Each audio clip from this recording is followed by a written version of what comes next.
نحمده ونصلي على رسوله الکریم اما بعد۔ ترجمے والے قرآن پاک کا صفحہ نمبر 951، 26واں پارہ سورہ محمد صلی اللہ علیہ وسلم،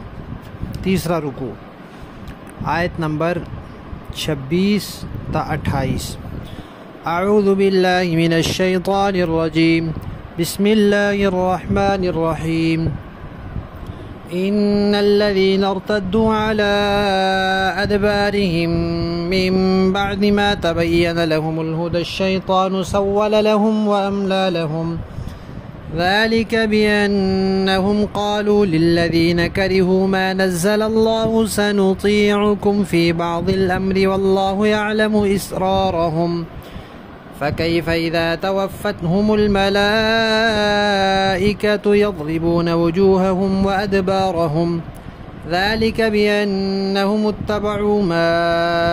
أسخط الله وكرهوا رضوانه فأحبط أعمالهم۔ صدق اللہ۔ تیسرے رکوع کے آغاز سے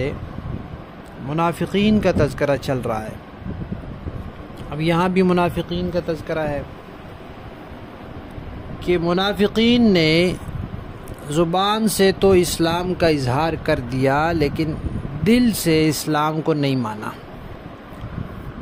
اب وہ مسلمانوں میں رہنے لگے، نبی پاک صلی اللہ علیہ وسلم کی خدمت میں آنے جانے لگے، کچھ تھوڑا بہت قرآن پاک بھی پڑھا، انہوں نے یاد بھی کیا،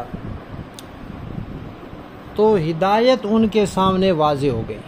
ہدایت کا سیدھا صاف راستہ ان کو معلوم ہو گیا کہ تمام دلائل، اشکالات کے جوابات، ہر چیز ان کے سامنے آ گئی، لیکن اس کے باوجود وہ اپنے نفاق پر پکے رہے۔ پھر کیا ہوا؟ جب مسلمان جہاد کے لیے نکلتے ہیں تو منافق اپنی جان بچاتے ہیں، کوشش کرتے ہیں کہ جانا ہی نہ پڑے، اور یہ بھی کوشش ہوتی ہے کہ ہمارا نفاق بھی چھپا رہے، تو کوئی بہانہ کرتے ہیں، اور کبھی میدان جہاد میں جا کر وہاں سے پیٹ پھیر کے بھاگ جاتے ہیں، دوران جہاد بھاگ جاتے ہیں۔ اس کی دو وجہ ہیں۔ ایک وجہ تو یہ ہے کہ شیطان نے ان کو چکمہ دیا ہے، شیطان نے ان کو پٹی پڑھائی ہے، شیطان نے ان کو دھوکہ دیا ہے، اور بڑی لمبی لمبی امیدیں دلائی ہیں کہ میدان جہاد میں نہیں جاؤ گے تو زیادہ دیر زندہ رہو گے، زیادہ زندگی کا نفع اٹھاؤ گے، حالانکہ موت تو اپنے وقت پر آنی ہے۔ ایک وجہ تو یہ کہ شیطان نے ان کو چکر دیا ہے، اور دوسری وجہ یہ کہ ان منافقین نے کافروں سے، یہودیوں سے، مشرکین سے اور دوسرے کافروں سے یہ خفیہ معاہدہ کر رکھا ہے کہ ہم نے ظاہراً تو اسلام کا کلمہ پڑھا ہوا ہے لیکن دل سے ہم تمہارے ساتھ ہیں، لہذا ہم تمہیں نقصان نہیں پہنچائیں گے، ہم تمہاری مدد کریں گے، ہم جہاد میں تمہارے خلاف نہیں نکلیں گے، اگر نکلے بھی تو اس میں تمہاری رعایت کریں گے، تمہارا خیال رکھیں گے، تمہیں بچانے کی کوشش کریں گے اور تمہاری بات مانیں گے۔ اللہ تعالیٰ فرماتے ہیں کہ یہ انہوں نے جو خفیہ معاہدہ ان سے کر رکھا ہے، اللہ ان کے ان خفیہ باتوں کو جانتے ہیں۔ لیکن یہ منافق کتنے بے وقوف ہیں، یہ اس بات کو سوچیں کہ یہ دنیا کی 4 دن کی زندگی ہے، یہ تو گزر جائے گی، پھر جب آئے گا نا موت کا وقت، فرشتے آئیں گے جان نکالنے کے لیے، تو ایمان والوں کی جان تو فرشتے نکالتے ہیں بڑی نرمی سے، عزت کے ساتھ، احترام سے، خوش آمدید کہتے ہوئے، اور کافروں کی جان جو فرشتے نکالتے ہیں بڑی ہی تکلیف دہ طریقے سے نکالتے ہیں، اور ان کو رسوا کر کے نکالتے ہیں، اور ان کے منہوں پر اور ان کی پیٹھوں پر لوہے کے ہتھوڑے مار مار کے نکالتے ہیں۔ تو جب فرشتے ماریں گے نا ان کے منہ اور ان کی پیٹھوں پر ہتھوڑے، تو پھر اس وقت یہ سوچیں گے کہ ہائے ہم نے سچے دل سے کلمہ پڑھ لیا ہوتا، لیکن اس وقت یہ سوچنے کا فائدہ نہیں ہوگا۔ یہ حالت ان کے ساتھ کیوں ہوگی، یہ حشر ان کا کیوں ہوگا؟ اس لیے کہ جو اللہ تعالیٰ کی رضا والا طریقہ تھا، سچے دل سے اسلام اور ایمان لانے والا اور جہاد میں ڈٹ کر رہنے والا اور مسلمانوں کے ساتھ مخلص ہو کر رہنے والا، وہ انہوں نے نہیں اختیار کیا، وہ ان کو اچھا نہیں لگا، وہ ان کو پسند نہیں آیا۔ اور جو راستہ تھا اللہ تعالیٰ کی ناراضگی والا، یعنی کفر والا، ایمان والوں کے ساتھ دھوکے والا اور کفار کے ساتھ دوستی اور خفیہ معاہدوں والا، ایمان والوں کو نقصان پہنچانے والا، وہ اللہ تعالیٰ کو ناپسند تھا، اللہ تعالیٰ کی ناراضگی کا سبب تھا، اس کو انہوں نے پسند کیا اور اس کے پیچھے چلے۔ تو جب انہوں نے اللہ کی ناراضگی والا راستہ پسند کیا تو اللہ کو بھی پھر ان کے اعمال کا بدلہ دینے کی کوئی ضرورت نہیں، لہذا اللہ تعالیٰ ان کے اعمال کو ضائع کر دیں گے اور آخرت میں ان کا کوئی بدلہ نہیں دیں گے۔ لفظی معنی دیکھیے، ان الذین، بے شک جو لوگ ارتدو پلٹ گئے، علی ادبارہم پیٹھوں پر، پشت کے بل، من بعد اس کے کہ ما تبین واضح ہو گئی، لہم ان کے لیے الہدا ہدایت، الشیطان شیطان نے سولا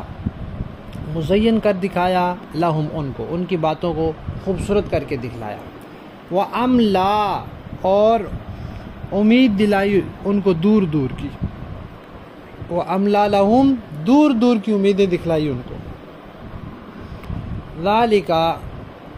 یہ اس لیے کہ بِأَنَّهُمْ قالوا ان منافقین نے کہا ہے، لِلَّذِينَ ان لوگوں سے، کَرِہُوا جنہوں نے ناپسند کیا ہے، ما اس دین کو، نزل اللہ جو اللہ نے نازل کیا،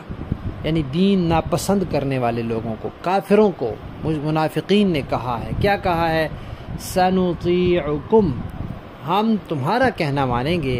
فی بعض الامر بعض معاملات میں، واللہ اور اللہ تعالیٰ یعلم جانتا ہے، اسرارہم ان کی خفیہ سرگوشیوں کو، فکیفا پھر کیا حال ہوگا، اذا جب توفت ہم روح قبض کریں گے ان منافقین کی، الملائکۃ فرشتے، یضربون وہ ماریں گے، وجوہہم ان کے منہوں پر، وادبارہم اور ان کی پیٹھوں پر، ذالک یہ اس لیے کہ بانہم ان لوگوں نے اتبعوا پیروی کی، ما اس راستے کی، اسخط اللہ جس نے اللہ کو ناراض کیا، وکرہوا اور ناپسند کیا انہوں نے، رضوانہ اللہ کی رضا کو، فاحبط تو ضائع کر دیے اللہ نے، اعمالہم ان کے اعمال، آخرت کے اعتبار سے ضائع کر دیے، یعنی دنیا میں ان کا بدلہ دے کر ان کو فارغ کر دیا، آخرت میں اس کا کوئی بدلہ نہیں ملے گا۔ با محاورہ دیکھیں گے، ان الذين ارتدوا على ادبارهم من بعد ما تبين لهم الهدى الشيطان سول لهم واملى لهم، حقیقت یہ ہے کہ جو لوگ حق بات سے پیٹ پھیر کر مڑ گئے ہیں، باوجود کہ ہدایت ان کے سامنے خوب واضح ہو چکی تھی، انہیں شیطان نے پٹی پڑھائی ہے اور انہیں دور دراز کی امیدیں دلائی ہیں، ذالک بانہم قالوا للذین کرہوا ما نزل اللہ سنطیعکم فی بعض الامر واللہ یعلم اسرارہم، یہ سب اس لیے ہوا کہ جو لوگ اللہ کی نازل کی ہوئی باتوں کو ناپسند کرتے ہیں، ان منافقوں نے ان لوگوں سے یہ کہا ہے کہ بعض معاملات میں ہم تمہاری بات مانیں گے، اور اللہ ان کی خفیہ باتوں کو خوب جانتا ہے، فَكَيْفَ إِذَا تَوَفَّتْهُمُ الْمَلَائِكَةُ يَضْرِبُونَ وُجُوهَهُمْ وَأَدْبَارَهُمْ، پھر اس وقت ان منافقوں کا کیا حال بنے گا جب فرشتے ان کی روح اس طرح قبض کریں گے کہ ان کے چہروں پر اور پیٹھوں پر مارتے جاتے ہوں گے، ذالک بانہم اتبعوا ما اسخط اللہ وکرہوا رضوانہ فاحبط اعمالہم،